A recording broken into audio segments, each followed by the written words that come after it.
todos, sejam bem-vindos mais uma vez aqui ao Agro Jovem Podcast. E hoje nós vamos falar de um tema interessantíssimo que é café, né? Quem que fica sem café? Não tem como. Café é vida. Então, meu nome é Lucas Dieringhes e eu gosto de levar informação para vocês que são produtores rurais de todo o Brasil, informações de negócios, de inovações, tecnologia, de sucessão familiar, mas principalmente que a gente entenda todo o agronegócio brasileiro também de uma maneira geral, né? Mas para falar de café, na verdade, eu só entendo da bebida, do café. Então, nós vamos trazer aqui a Priscila, né? Priscila Loires. Se eu errar o sobrenome, depois ela já corrige, porque eu erro quase todos, né? Ela que é engenheira agrônoma, mestre pela UFV também nessa área, é professora, né? Eu vou deixar a Priscila contar a história dela, que eu acho que é muito mais legal do que eu ficar falando o que ela tem. Seja bem-vinda ao AgroJovem, Priscila. Bom dia a todos os ouvintes. Primeiramente, eu gostaria de agradecer a oportunidade, Lucas. Para mim é um grande prazer falar de café, minha paixão. Falo com muito orgulho dessa cultura pela qual eu sou apaixonada. Quando a gente fala de café, né, principalmente para o estado do Paraná, foi uma cultura que durante muito tempo foi extremamente representativa no estado, na verdade ainda é. Mas o café se consolidou, né, no estado do Paraná e eu fico muito orgulhosa de saber a história. Um fator bem interessante, né? A própria diversificação da agricultura se constituiu a partir de uma história do café, né? Quando aconteceu a geada de 1975 e muitos produtores abandonaram a atividade no Paraná e eles migraram para outras regiões do país, alguns, né, para outras culturas também. Então, nesse momento, houve um grande incentivo para que houvesse a diversificação da nossa área de produção. Não dava para o Brasil viver só de café. Então, através do café, nós podemos ter esse agro tão forte, tão diverso que está aí contido no nosso país. Olha só, mas uma coisa aí, eu sei que vocês faziam naquela época, hein? Eu sei que vocês torciam para dar geada aqui no Paraná para ganhar preço aí em Minas. Pois é, Lucas. Então, assim, nós temos grandes histórias, né? O nosso agronegócio brasileiro se deu a partir da cafeicultura, né? Se hoje a gente está num setor tão grande, tão diverso, tão consolidado, tudo começou lá na história do café, né? Como eu disse, o Paraná já teve o café até na própria bandeira do estado. Eu ainda assim não perdoei vocês por terem retirado o café da bandeira. Mas sim, sem sombra de dúvidas, ele se consolidou aí e a gente tem muita história para contar e com certeza vai ser um bate-papo super legal aí, falando um pouquinho dessa cultura, levantando alguns pontos importantes e algumas relevâncias aí para o futuro. Legal, Priscila. Não, show de bola.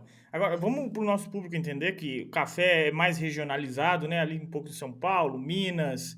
Eu sei que agora tem outras regiões aí com o café arábica e o conilon, mas só para nós entender um pouquinho mais da cultura do café, como que ela funciona? Se eu não me engano, é uma cultura bianual, né? Então tem colheitas É, também nesse sentido. sim, sim. Na verdade, o café é uma cultura perene, tá? Uma cultura que eu sempre brinco que ela é um filho, né? Ela fica com a gente 20 anos ou mais, então a gente pode estender ela por muitos e muitos anos. A questão da bienalidade é o fato que normalmente nós temos. Tem gente que fala assim, ó, um ano o café se veste, outro ano o café veste produtor. Porque normalmente nós temos uma diferença de produção entre um ano e outro.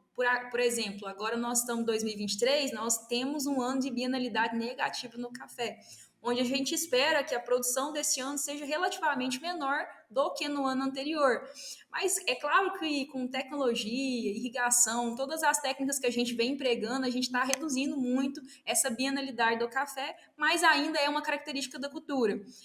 Hoje o café, acredita-se que ele esteja plantado em mais ou menos 300 mil fazendas de café ao redor do país, né, um número bastante expressivo, e eu sempre falo que o café, precisa ter um time muito unido, tá? Um time muito forte, isso porque todo o processo de produção ele é muito importante e as etapas elas se casam, então todo mundo precisa estar alinhado, todo mundo precisa estar ali com o mesmo propósito, com o mesmo objetivo, porque cada etapa vai ser decisiva não só para a produção, como para a qualidade, né? Que é uma coisa que a gente está levando muito em consideração, principalmente aí nesses últimos meses ou anos, tá?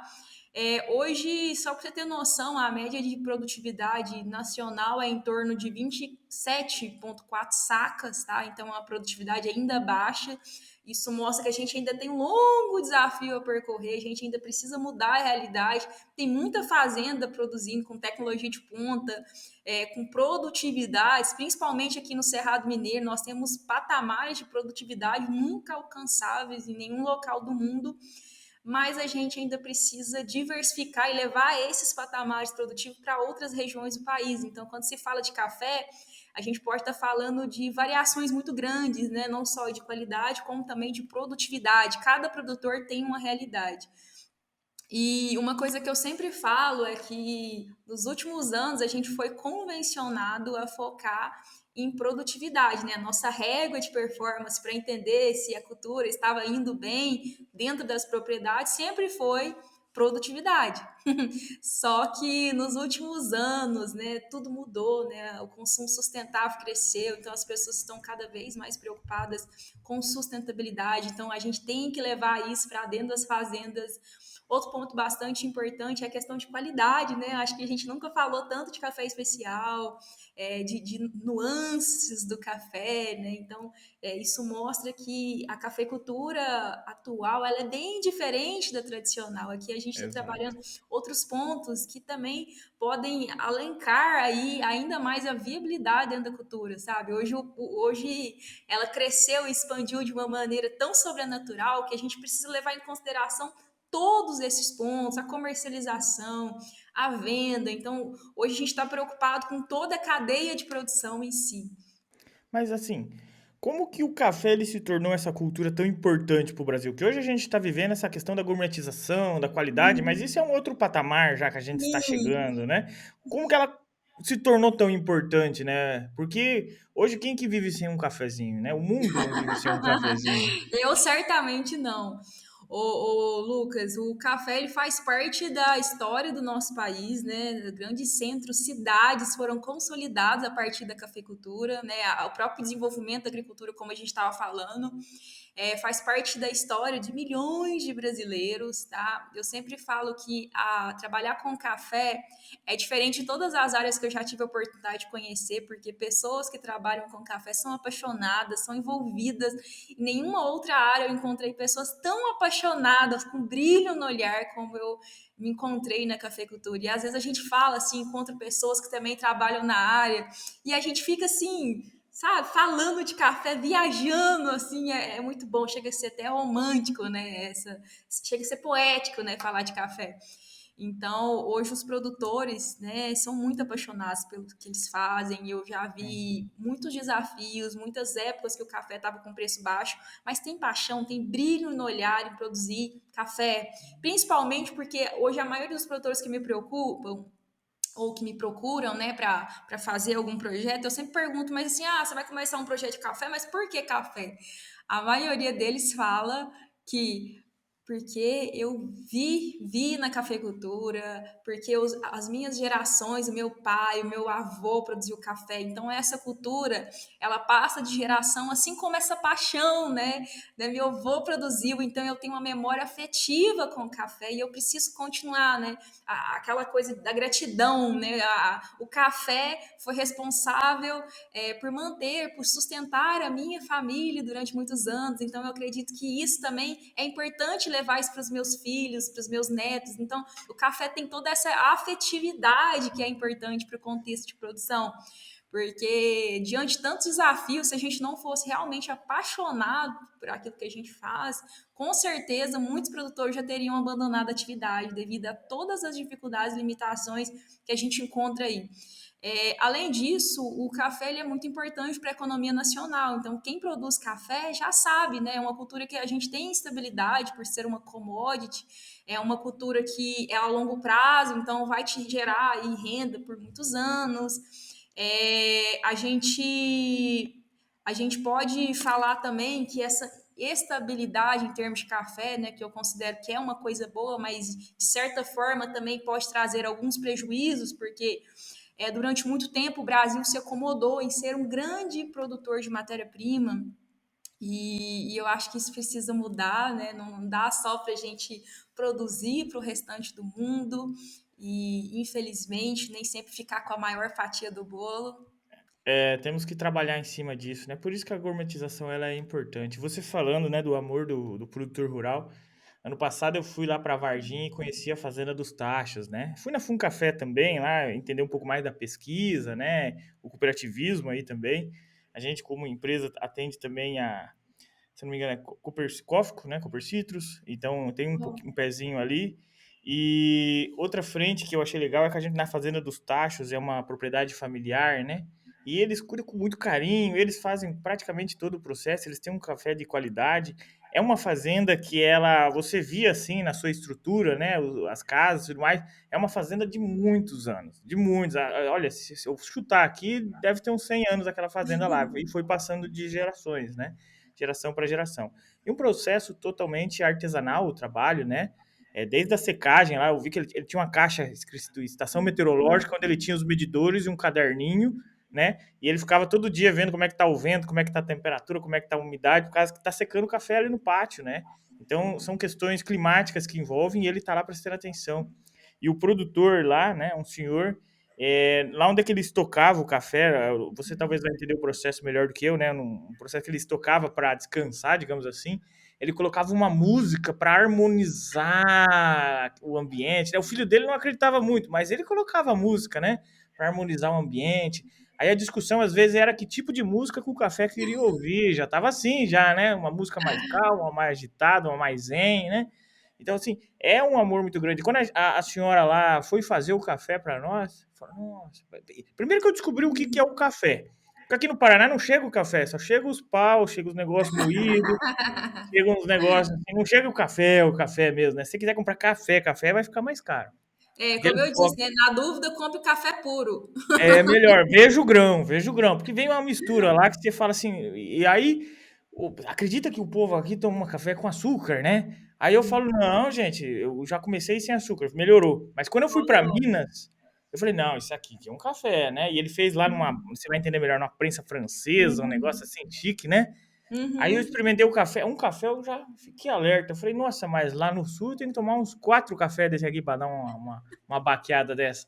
Então, assim, é um carinho muito grande para fazer todo esse processo, mas você percebe depois que eles tomam o café com você e um pão de queijo, lógico, né? Fiquei 3 dias em Minas só comendo queijo, pão de queijo e café. Mas você percebe que é um amor muito grande. Quando eles tomam o café deles mesmo, você sente, você olha para a senhora lá, você vê gratidão no rosto dela, né? Com certeza, Lucas. Em 2019, eu tive a oportunidade de fazer um café especial e ele me marcou muito, porque quando as pessoas chegavam aqui e falavam assim, nossa, eu tô tomando seu café, o seu café é muito bom. Ou aquilo ali, não dá para descrever a felicidade que a gente fica, porque assim, produzir alimento já é uma prova de amor, né? Quando você faz uma comida, você tá dando uma prova de amor às pessoas. E o café é isso, né? Ele é importante desde o nosso amanhecer, né? Durante o nosso trabalho e até mesmo na hora que a gente chega em casa, né? Vai descansar ali o cafezinho da tarde. Então, o café remete muito isso, a gente está transmitindo amor a essas pessoas. Produzir alimento é produzir amor. E o café, com certeza, seria a melhor parte delas. Também tive a oportunidade de conhecer a dona Zezinha, lá de Varginha. Que história bacana, né, daquela mulher, uma mulher muito forte, muito apaixonada pelo café. Você falou um pouquinho sobre o turismo, né, lá daquela região que a dona Zezinha faz na fazenda, então ela abre a fazenda para que as pessoas consigam conhecer um pouquinho do processo de produção, entender e ficar ainda mais apaixonada, né? Porque se eu te entrego um café, assim, simplesmente de uma pessoa, chego e te entrego um café, por melhor que esse café seja, é diferente de você conhecer o produtor dele, conhecer a história da fazenda, conhecer o processo de produção, saber o amor envolvido em cada etapa, porque quando você sabe, envolve toda aquela afetividade que eu falei com vocês. A gente não vende café, a gente vende história, né? A gente vende propósito. E quando as pessoas entendem a história com que esse café está sendo produzido, a questão da sustentabilidade, as pessoas, quando eu coloco uma cara por trás daquele café, um rosto, né? Com certeza as pessoas valorizam mais, né? Cria-se um laço entre você e o café. Não é só um fruto, é uma série de pessoas e propostas envolvidas ali naquela produção. E a dona Zezinha, ela faz muito bem isso, né? Ela envolve as pessoas, ela quer mostrar para as pessoas o quão importante é isso que ela faz. E eu acho que isso é importante, né? Nunca foi tão expressivo a gente falar sobre agro, defender a nossa imagem. E aí, quando essa fazenda está aberta às pessoas, e aqui na rede social a gente tem feito muito isso, de divulgar o trabalho desses produtores, a gente abre o leque, né? A gente abre as mentes, porque quando a gente prova, a gente leva a verdade sobre aquilo que a gente está fazendo, aquilo que a gente está produzindo, e as pessoas passam a entender melhor e às vezes até consumir mais café. Eu já tive pessoas que falaram para mim isso nas redes sociais: nossa, depois que eu te conheci, que eu te acompanho nas redes sociais, eu tomo muito mais café, ou eu não consigo tomar um café sem lembrar de você. Já aconteceu, Lucas, de um produtor falar comigo assim, ó, quer produzir café? E eu perguntei assim pra ele: por que você quer produzir café? Eu faço assim: nossa, eu amo teu Instagram e eu quero produzir, eu quero fazer parte dessa paixão, né? Estar envolvido com essas pessoas tão felizes, porque quem trabalha com café é gente boa, é feliz, a gente realmente é apaixonado por aquilo que a gente faz. E quando a gente fala nessa questão de turismo, que é a questão que a dona Zezinha faz, a gente está aprimorando bem nesse sentido. Não é uma coisa que eu poderia dizer que todas as fazendas estão abertas a esse turismo, mas eu acho incrível a ideia da dona Zezinha, essa venda de história, essa valorização de todo o processo produtivo que ela faz. E é isso, né? Influenciar as pessoas a degustarem, a tomarem um café de qualidade. A experiência é muito mais importante, né? Antes eu só fazia café, hoje não. Aqui em casa, para mim, fazer café é uma experiência. Eu paro, aí eu esquento a água, aí eu coloco lá nos mínimos detalhes, tem o jeito de você colocar água ali. Gente, ali é uma experiência incrível. Na hora de degustar, na maioria das vezes eu fecho o olho, sinto, tento transmitir toda aquela sensação, lembrar o que aquele café me remete, qual história que vai voltar na minha mente a partir do momento que eu degusto aquele café, se é a imagem daquele produtor. Então, isso realmente é romântico e traz afetividade, valoriza o nosso produto. E acho que ações como essa são muito importantes no país. Agora, diz pra mim o seguinte: o melhor café nós ainda manda pra fora? Tá. O grande problema desse café de qualidade, e eu tenho alguns projetos para tentar melhorar a imagem do café especial no Brasil. Porque, primeiramente, eu percebo que poucas pessoas conhecem, eu trabalho com muitas pessoas diariamente, e, assim, não é difícil eu encontrar grupos de pessoas que nunca ouviram falar de café especial. E eu falo: como assim, né? Nós estamos no Brasil, o país que mais produz cafés, que produz café de qualidade, como que tem tanta gente que não conhece sobre o café especial? Então, eu acho que, primeiramente, a gente precisa informar essas pessoas, a nossa comunicação ela precisa melhorar muito em relação a isso. E outra coisa, nós podemos falar de preço e podemos falar de costume, tá? Quando a gente fala de costume, as pessoas estão acostumadas a tomar um café mais forte, tá? Um café amargo, um café ali cheio de impureza, a pessoa nem sabe o que está comprando, e às vezes, por exemplo, já tive caso, a pessoa fala: não, mas esse eu vou ter que gastar mais pó para fazer ela ficar escura, ou para ela fazer ela ficar mais forte. Não tem necessidade, né? O café é justamente isso, o café puro é justamente isso, ele é mais claro por natureza. Então você tem que informar as pessoas também o padrão de qualidade, né? A torra mais clara, não é que tá bebendo chá, não. Essa torra mais clara, ela é feita justamente para evidenciar essas características presentes no café. Porque pensa, se eu pego um café, eu gosto muito de experimentar. Você vai ver que ele é uma fruta, né? E essa fruta é muito doce, tá? E aí, nesse contexto de fruta doce, uma coisa que você vai experimentar, você vai ver que essa doçura, né, o produtor colhe no ponto cereja. E qual que é o objetivo? Que essa doçura chegue à mesa do consumidor. E aí, se eu torro demais, esse açúcar queima, né? Ele fica amargo. E aí eu perco tudo aquilo que o produtor levou meses para construir. A fruta, a planta toda se elaborou para construir esse açúcar, né, essa doçura, e aí eu torro demais e perco isso. Tem outras características, outros atributos sensoriais que se eu torrar demais eu vou perder, então é por isso que eu não torro demais. É por isso que ele tem que ser mais claro mesmo. Então, assim, a gente ainda precisa mostrar para as pessoas que gostam de uma bebida mais requintada esta questão, esse padrão, essa diferença entre o café especial e o outro. E o terceiro ponto é a questão do preço, né? O café especial ele é um pouco mais caro, justamente por isso, né? Pela técnica de produção, né? Por todas essas questões que eu falei com vocês, a pós-colheita ela é completamente diferente, o processo de torra, tudo tem que ser muito bem pensado, muito bem elaborado. A própria embalagem ela tem que ser vedada, então são outras características envolvidas ali, né, até que aquele café chegue à mesa do consumidor, e isso é caro, tá? Então, ele sai um pouco mais caro. Eu não acho o café especial muito caro, não. Eu acho que ele é acessível se a gente mostrar para as pessoas a importância e a diferença, né? Se a gente conseguir se informar melhor, com certeza a venda de café especial cresceria muito no país. E essa questão do preço, eu tenho que considerar que o café ruim, né, ou poderia dizer o café mais utilizado, né, esse riado, essa bebida dura que algumas pessoas, né, a maioria das pessoas consomem no país, ela foi importante para que o café crescesse aqui, para que a gente começasse a tomar café. Então, essas torras mais escuras foram importantes durante um grande período, porque se não fosse por meio delas, muito provavelmente a gente nem tomaria café.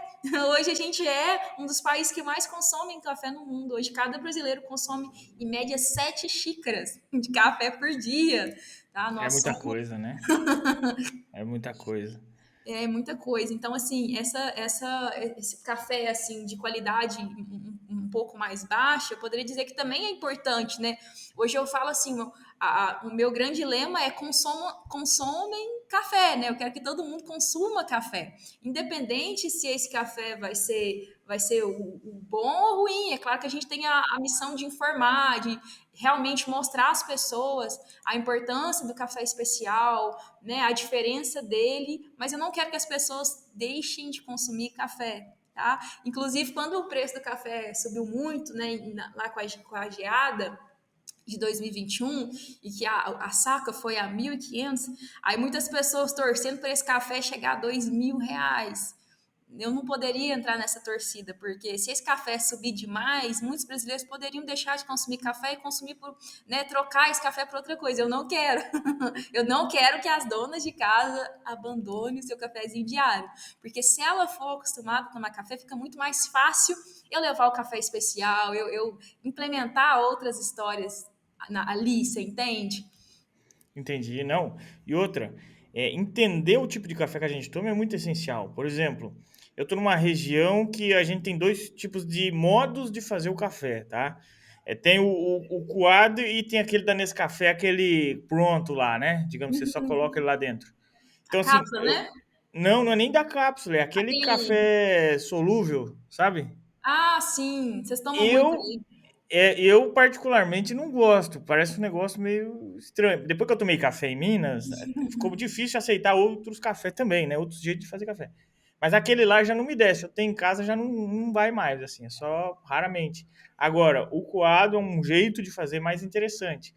Aí agora eu comecei a comprar café de verdade de novo, né, os cafés que eu tinha já não me contentava mais, tive que jogar fora, né, porque ou era uma torra muito é uma torra, né? Uma torra maior, ele é maior, né? Mas é mais torrado, ou seja, era um café forte, mas não era café, não valia, né? Não era um café, um gosto de café, era um gosto de queimado, né? E, e outras vezes, com esse café solúvel ali, é a mesma coisa, era muito forte, mas não era um café-café. Eu achava que era café, né? Então, assim, e entrando, né, deixando até a pegada, a gente toma muito desse Nescafé, né? E a Nescafé não produz café, né? Como é que funciona esse processo?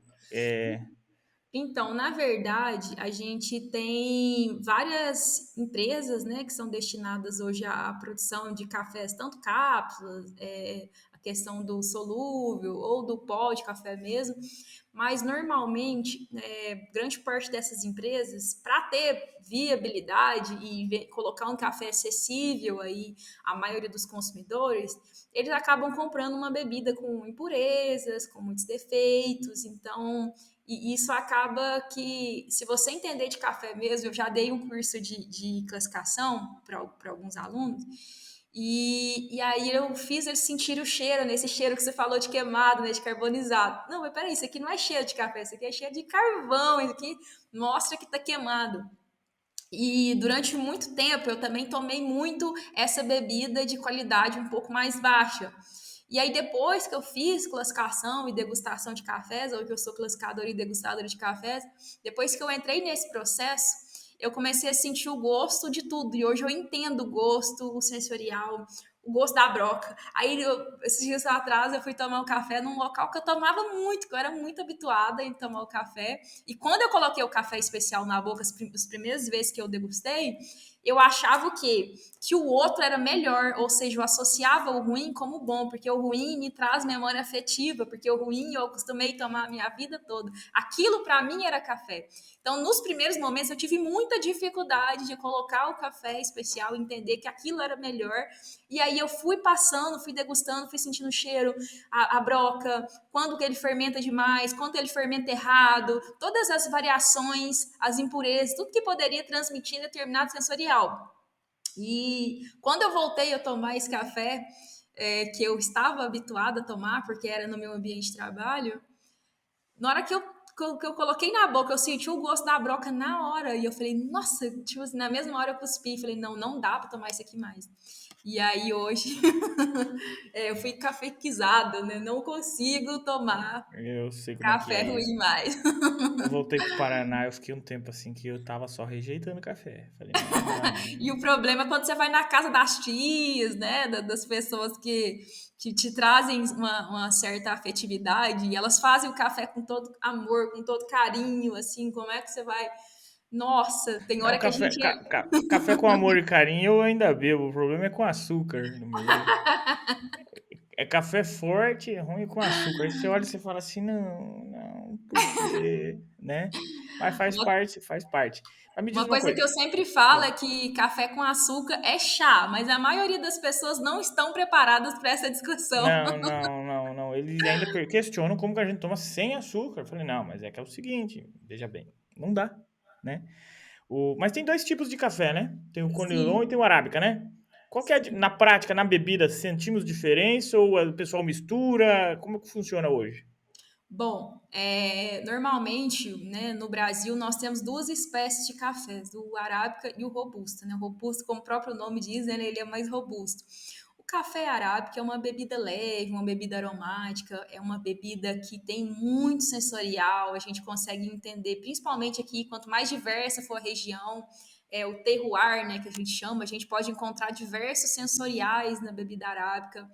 Ela é uma bebida que tem um teor de cafeína relativamente menor, tá? Então é uma bebida mais suave. É como se o arábica fosse uma moça leve, cheirosa, tem vários cheiros, né? Delicada, tá? Uma bebida mais assim.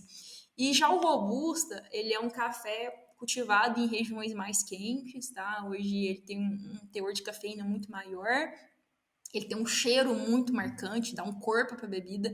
É por isso que o robusto ele é muito utilizado em blends, tá? Então, hoje no café, né, do supermercado, normalmente a gente encontra arábica e robusta. Eles misturam os dois cafés justamente para dar corpo, bebida, né, uma bebida mais forte, mais encorpada. O robusta também é muito utilizado em essência, né? Aquele coffee da Boticário é de robusta, então tudo aquilo que remeta à essência do café, a gente vai utilizar uma bebida a exemplo do robusta. O robusta é como se fosse um homem muito forte e cheiroso, tá? Então é isso. De repente, para a pessoa que gosta de uma bebida mais forte e não está ainda no universo de especiais, essa seria uma bebida sim interessante, uma bebida mais forte, um sabor mais amargo, tá? É por isso que o arábica ele é preferido pela maioria dos consumidores. Mas cresceu-se hoje no país a produção de robusta especial, tá? Então hoje eu não posso falar mais que um é preferido em relação ao outro, né? Quando eu falo de café, e principalmente, a gente precisa entender que pessoas, né? Cada pessoa vai ter seu gosto, seu paladar, e o gosto e preferência de cada indivíduo ele precisa ser respeitado. Então, hoje eu conheço muitas pessoas, inclusive, que me acompanham nas redes sociais, que são lá do Espírito Santo, Bahia, que produzem robusta de qualidade e sim, também dá uma excelente bebida. É questão de gosto, né? Que você gosta mais de uma bebida mais leve ou você gosta de uma bebida mais forte. E aí a gente poderia diferenciar eles mais ou menos nesse sentido. Show, show, show. E eles, como você falou, o robusto é para as regiões mais quentes. Então a gente não precisa necessariamente começar a se limitar nas regiões de Minas Gerais, aquelas regiões um pouco mais frias, né? A gente consegue plantar café no Brasil inteiro, praticamente, então. Praticamente, praticamente. A gente tem algumas áreas aí que a gente poderia falar que são áreas muito frias, igual do Paraná, né? Que a gente não vai se arriscar a adentrar em todas as áreas, mas o estado do Paraná também produz muito café ainda.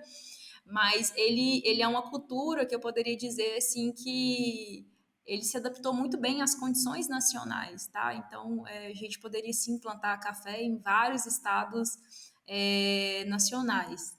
E aí, uma característica bem interessante é a questão de altitude, né? Então, geralmente, assim, se a gente fosse variar, a gente falaria, assim, que o arábica a gente produz em regiões um pouco mais altas e o robusta a gente produz em regiões um pouco mais quentes, né? De altitude mais baixa.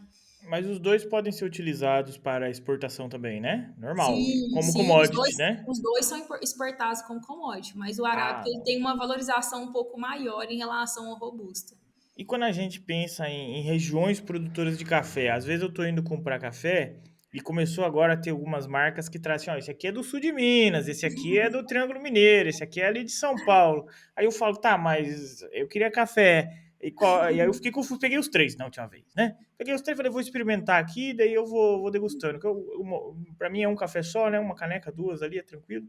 Então, tô indo nessa frente. E dessas regiões hoje, quais que são essas regiões e tem características específicas da região que a gente consegue perceber ou no final é só para vender café? Não, não, tem variações sim. Cada região tem seu terroir, né? Seu microclima, o conjunto de espécies, até vegetação nativa, e, enfim, solo, por exemplo, nosso solo da nossa região, nós estamos no Cerrado Mineiro, né? Um solo ácido, então poderia passar um pouco dessa acidez para o café, né? Então, o nosso café aqui, ele tem uma nuance aí, um pouco mais frutado, cítrico, é muito comum você encontrar aqui na minha região. A questão do caramelo, aí você vai para outras regiões, você encontra nuances diferentes em cada região. O que que eu percebo assim que tem fazendas aqui na minha região que produz nuances de outros locais, e aí daria um café tipo exótico para minha região. Então é muito comum acontecer isso também, tá? Porque esse microclima, essa nuance também pode ser construído. Isso também está muito em função da região. Por exemplo, a minha fazenda em Patos de Minas tem essas características. Mas mesmo em Patos de Minas, se você pegar outra fazenda, pode ter nuance totalmente diferente, né? Tem essa variação dentro da mesma região, dentro da mesma fazenda a gente tem variação. Mas eu percebo assim que há características de sim de café de cerrado E assim como há características de Mata de Minas, né, são regiões de clima mais ameno, então esse café ele amadurece um pouco mais lentamente, mais gradualmente, então eu percebo que os cafés de lá têm nuances, assim, às vezes eu consigo sentir o doce com mais facilidade, Legal, então, legal. assim, eu consigo perceber alguma diferença, sim, em relação a essas questões. No caso do café robusta, como ele é mais forte, eu Aham. sinto um pouco menos diferença regional. Mas o café arábica, sim, você vai encontrar diferentes nuances em relação à região. Tem pontos que são característicos da região, mas é muito comum, igual eu te falei, na mesma fazenda que produz, né, o café típico do Cerrado, ele também produz cafés exóticos, e às vezes a gente faz isso, a gente Ah, constrói isso. Então, não é uma regra que eu falo, ó, tal região produz um café assim, não tem a regra. legal. Porque até o que a gente. Até uma questão que algumas pessoas, né, uma crítica em relação a, aos concursos de qualidade de café hoje no Brasil. Porque às vezes o produtor está aqui no Cerrado Mineiro produzindo um café com características do Cerrado Mineiro, mas quando ele vai para o concurso, ele leva aquele café exótico. Aham. Por quê? Porque o exótico é diferente e essa pontuação é construída muito em função disso, né? Em função do sensorial, de características que esse café vai ter, e esse diferente pode ser bem pontuado, e aí ele leva o diferente. Aí você fala, mas o Cerrado está produzindo esse? Tipo assim, não é o da maioria, mas às vezes a gente faz ou a gente produz por questões de preço, por questões de valorização, Sabe o pega que que eu aquele acho? exótico e fala: vou movimentar esse exótico, vou mostrar isso que tem de diferente da minha fazenda ou no É. meu talhão, tá? Então existem muitas particularidades. Sabe o que que eu acho que é interessante nisso, nessa pergunta que eu te fiz?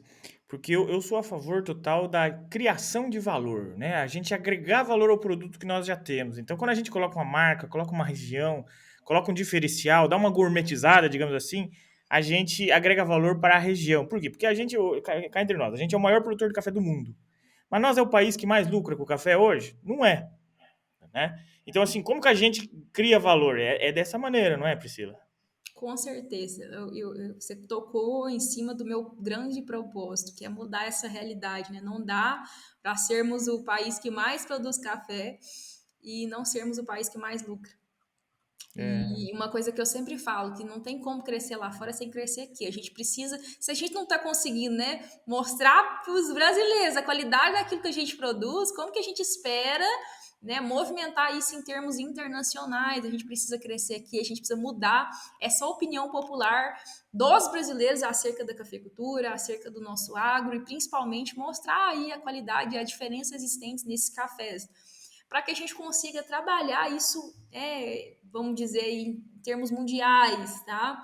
Mas aí quando a gente fala dessa questão, que é uma questão ruim, aí a gente tá falando de aspectos políticos, né? Aspectos de industrialização, de incentivo, de preço, tá? De colocar, lançar um produto que durante muito tempo o Brasil não se aperfeiçoou nessa comercialização agrícola, não se, ou poderia dizer, a gente se acomodou com esse negócio. Alguém chega na fazenda, compra o café, ou tem um exportador ali na sua região, então você vende diretamente para essa empresa faz o trâmite, vende para outra pessoa que vai industrializar. Então, foi o Brasil, ele foi consolidado dessa maneira, principalmente se a gente considerar que o Brasil, durante muito tempo, ele foi colônia de Portugal. Então, assim, era um mercado consolidado, a gente foi se acomodando a ser grandes detentores de matéria-prima e fornecedores de matéria-prima para o mundo.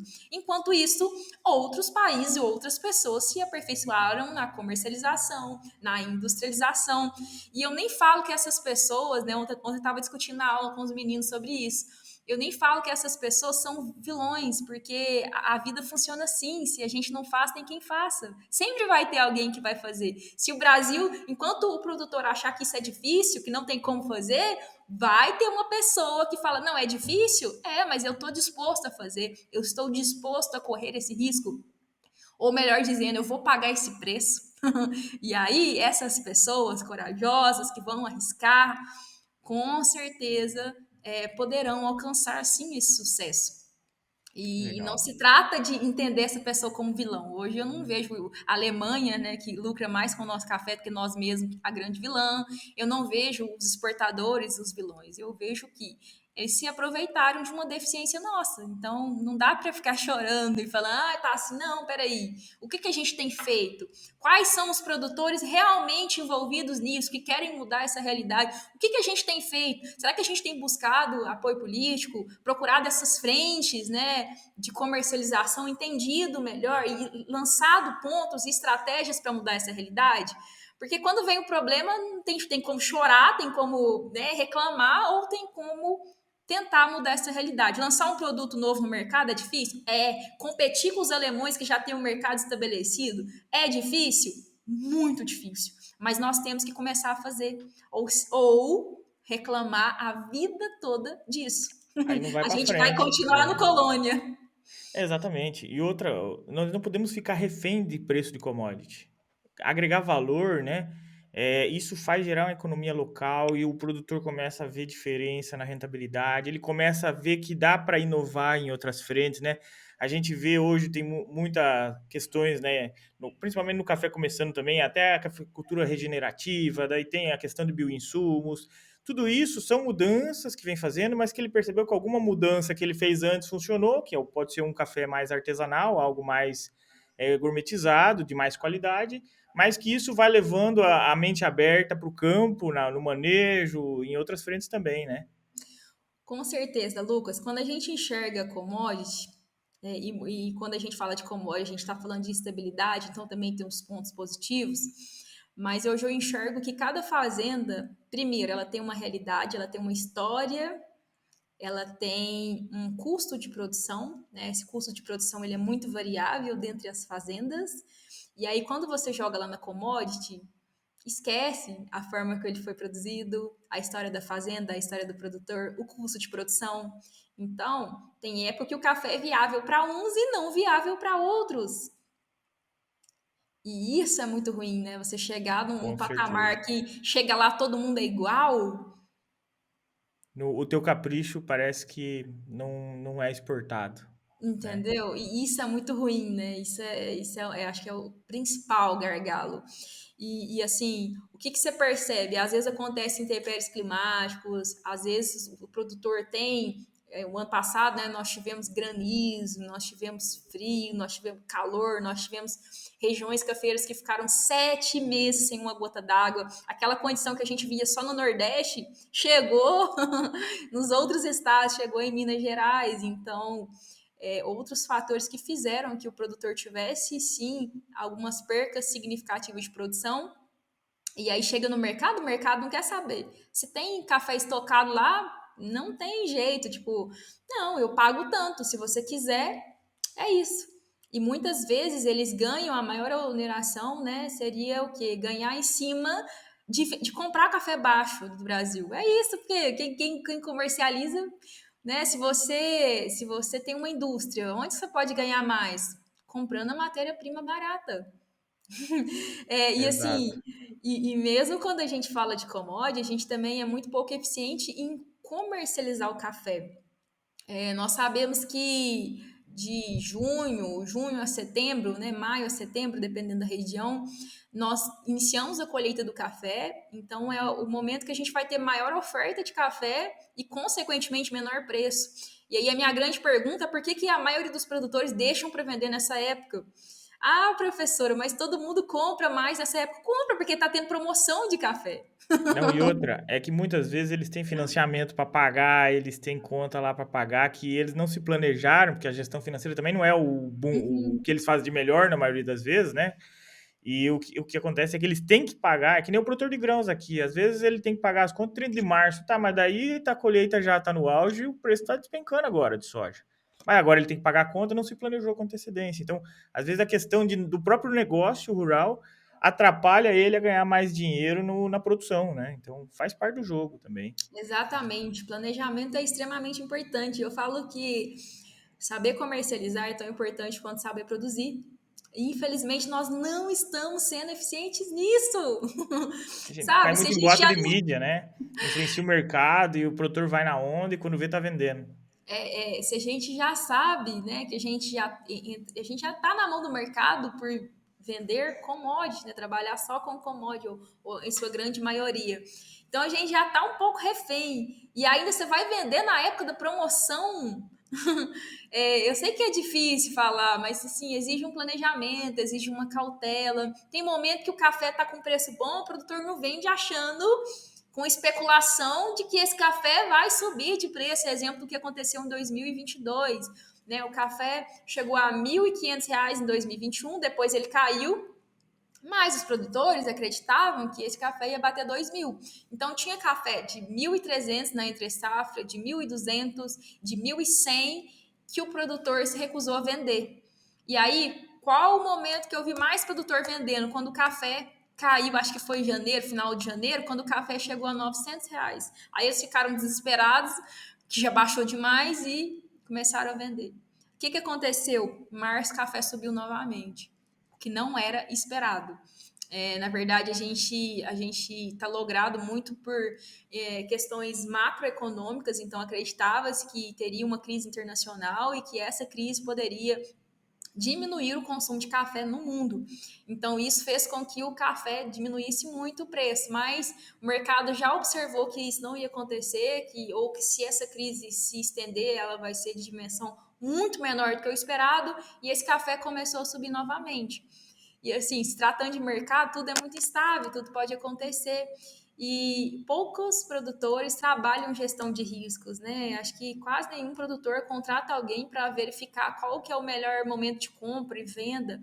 E assim, vende então para pagar as contas, deixa o restante para você brincar, para você tentar, né, É, ganhar preço ao longo do ano, sabe?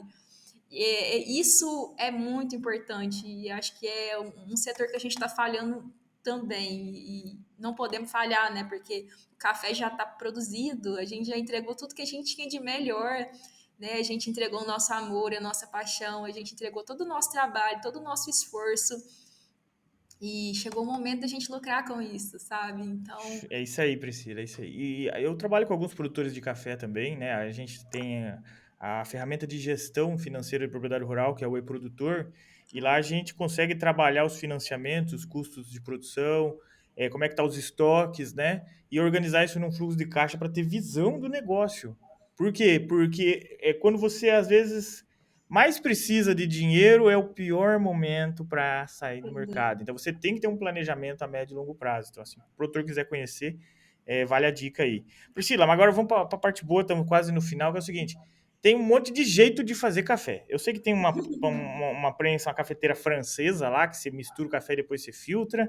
Aí eu tenho aquela que é italiana, que você coloca o pó embaixo, coloca no fogão e faz alguma coisa. Aí tem o coador, aí tem a cafeteira elétrica, agora tem as cápsulas e tem aquele soluço que eu falei. Qual que é o melhor? Eu tô querendo comprar uma cafeteira. Para que lado que eu vou? eu gosto de ter algumas cafeteiras no mercado que elas vendem a possibilidade de você colocar qualquer pó. Então, minha preferência é essa. Eu sou uma pessoa que gosta de experimentar. Então, eu não compraria essa de cápsula. Já tem cafeteira que você abre, você, né, roda ela e coloca o pó. Então, todo dia você pode colocar qualquer pó e fazer. Então, essa seria a minha dica, tá? Para quem tá pensando em comprar uma cafeteira. Porque cápsula você fica refém da cápsula e algumas cafeteiras você fica refém daquela cápsula. Então, assim, eu não gosto de comprar nada que eu vou ficar refém ali, ter que comprar de Exatamente. tal marca o resto da minha vida, entendeu?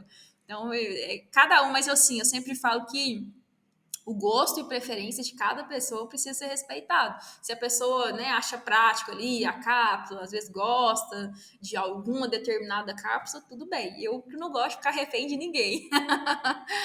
Então eu compraria isso. Agora, com relação à extração, é muito variável. Eu, particularmente, eu gosto do café mais suave, então eu gosto dele filtrado, tá? Filtrado, e eu gosto muito da italiana também, né? Porque ela dá, eu acredito que a bebida fica um pouco mais leve, tá? Aquela expresso, né, que a gente pode tirar aí da cafeteira, ou que, né, algumas pessoas fazem normal, ela já é um pouco mais forte, né? Já extrai um pouco mais. Até a prensa, né? Eu acho que ela extrai um pouco mais, ela fica um pouco mais forte. E aí vai como se diz, do gosto de cada pessoa. Eu prefiro uma bebida mais leve. Já tem pessoas que preferem que extraia um pouco mais esse café. Legal saber disso. Então, aí tem aquele negócio assim que o pessoal fala, até a questão da temperatura da água, como fazer o café, e aí vai da opinião de cada pessoa, tá? Eu Legal. sempre falo que eu preciso. Qual que é o melhor café? Aquele que você gosta, né? As sensações elas são diferentes. Até o gosto que eu vou sentir é diferente do gosto que você vai sentir. Cada pessoa, o paladar ele é único, então cada pessoa vai sentir alguma coisa a degustar um café. Eu, por exemplo, já tomei vários cafés, mas teve um café que eu tomei que tipo me marcou esse café. Então, nem sempre esse café que me marcou vai te marcar. Então, assim, a gente tem preferências individuais e às vezes me marcou porque alguma coisa remeteu ali na minha infância, numa pessoa que eu gosto, em alguma memória, e aí pode ter acontecido com você. Então, isso é muito individual. Legal, legal. Não, muito boa sua sugestão aí, e até para o pessoal entender como que funciona cada um. Priscila, eu queria agradecer, porque eu estou aprendendo aqui de café e aprendi mais aqui nesse podcast do que eu vi na matéria de cafeicultura na faculdade lá de agronomia. Então, assim, de uma maneira simples, você muito super carismática, facilita essa didática para nós aprender aqui assim. É uma honra ter conversado contigo. Espero encontrá-la em algum evento aí pelo Brasil, Não, né? sim. E espero também voltar a Minas em breve, porque, pô, saudade de Minas. Fui lá pra Serra da Canastra, comer um queijo, um café lá também. Então, assim, é show de bola Minas Gerais. Tem vários amigos ali, na Faeng também, né? Tem nós temos o mineiro lá, é que todo mineiro nós chamamos de mineiro, daí a gente esquece até os nomes dos mineiros. Mas, mas espero conhecê-la pessoalmente também e agradecer a sua participação aqui. Foi uma honra para mim aprender contigo. Ô, Lucas, sem sombra de dúvidas, eu pagaria para falar de café. Eu gosto muito de falar, então agradeço a oportunidade de trazer um pouquinho aí o café ao estado do Paraná. Uma curiosidade é que o café é a segunda bebida mais consumida no mundo, só perde para a água, e é o segundo produto mais comercializado, né? Hoje o café ele movimenta mais de 85 bilhões de dólares, envolve 8% da população mundial, ou seja, 8% das pessoas do mundo trabalham direta ou indiretamente com café. Só no Show. Brasil o café ele é responsável por gerar mais de 9 milhões de empregos. É muita coisa, né? Né? Nós Nossa, show de bola. estamos falando de uma cultura muito forte, muito importante e muito relevante para a economia desta nação. Show, show. Que Então, legal. acho que esse é o ponto mais importante a ser falado aqui. Nós não estamos falando só de paixão, nós estamos falando de empregos, nós estamos falando de economia, nós estamos falando de histórias, de pessoas que estão continuando nessa atividade, nós estamos falando de gerações de pai que deixa esse café para o filho, né, de avós aí, e assim, com certeza esse café ele está consolidado não só pelo nosso amor, mas pela importância e relevância que ele tem para nós. Com certeza. Nossa, show de bola. Priscila, é um prazer conversar contigo. Quem quiser te encontrar Prazer! no Instagram, qual que é o arroba para o pessoal achar agora? Arroba priscilaloire.café. Olha aí, ó. Fácil, então. E para você que acompanhou até agora, acompanha a Priscila lá, acompanha o AgroJovem Podcast no Instagram também, no YouTube. Inscreva-se no YouTube lá, quiser conhecer a Priscila lá conversando. Ela conversa com um sorriso no rosto. Eu não sei como é que consegue. E com certeza vocês vão adorar também ver o vídeo. E claro, para quem prefere no trabalho, escuta no Spotify também. Então compartilhe com os amigos. Um grande abraço, Priscila. Foi um prazer conversar contigo. Espero Prazer, viu? falar de Vamos, novo. vamos marcar um cafezinho ao vivo? Vamos, com certeza, com certeza. Mas eu ir para Minas, eu vou avisar vocês. Não, Tá bom. combinado. Grande abraço, viu, gente? Prazer. Tchau, tchau. Abraço, tchau, tchau. Tudo de bom. Até a próxima. Todas as quintas-feiras, um novo episódio.